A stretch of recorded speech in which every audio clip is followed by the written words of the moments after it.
Assalamualaikum warahmatullahi wabarakatuh. Saya Cut Afia Amanda, dokter muda Fakultas Kedokteran Universitas Syah Kuala, akan menjelaskan bagaimana cara mengekstraksi benda asing pada telinga, hidung, dan tenggorokan. Yang pertama, ekstraksi benda asing pada telinga. Sebelumnya, pemeriksa harus mencuci tangan terlebih dahulu dan menyiapkan alat dan bahannya. Yang pertama, menyiapkan lampu kepala, selanjutnya otoskop, kemudian forceps bayonet, forceps alligator, syringe untuk mengeluarkan benda asing berupa cairan, dan angiokateter. Pemeriksa dapat menyiapkan suction tip dengan tekanan negatif jika pengekstrasian gagal dengan menggunakan forceps.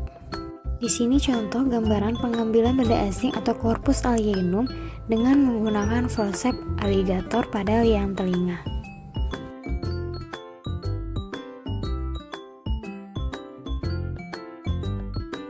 Kedua, ekstraksi benda asing pada hidung. Alat pertama yang kita siapkan yaitu lampu kepala, selanjutnya spekulum hidung, cerumen hook, di mana ujungnya yang dibengkokkan dapat mengeluarkan benda asing berbentuk bulat, sedangkan ujungnya yang satunya lagi berbentuk pengait yang dapat mengeluarkan benda asing seperti kacang-kacangan. Forceps bayonet dan suction tip. Pada pasien anak-anak, kedua siku dan juga kedua lutut difiksasi oleh orang tua atau pemegang, kemudian kepala juga difiksasi dengan sudut kurang lebih 30 derajat. Selanjutnya, pengambilan benda asing dapat menggunakan spekulum hidung dan cerumen hook. Yang ketiga, ekstraksi benda asing pada tenggorokan.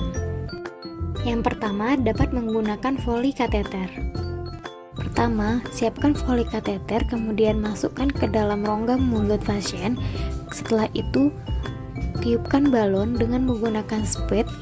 Setelah itu, angkat Foley kateter perlahan-lahan keluar hingga benda asing tersebut keluar dari mulut pasien.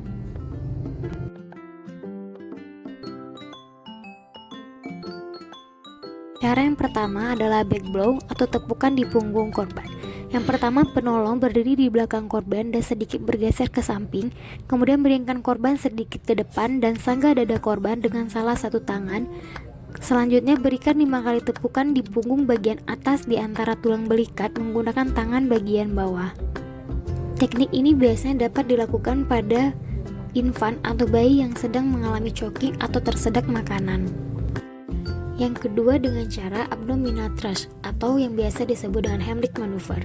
Manuver ini dilakukan dengan cara menghentakkan pada bagian perut penderita yang dilakukan hanya untuk pada anak berusia di atas 1 tahun dan dewasa. Manuver hentakan pada perut dapat membuat korban batuk yang diharapkan cukup kuat untuk menghilangkan sumbatan pada saluran nafas. Manuver hentakan pada perut membuat tekanan dan penekanan pada paru-paru sehingga memaksa udara keluar yang dapat memaksa mendorong keluar juga makanan ataupun benda asing yang dapat membuat korban tersedak.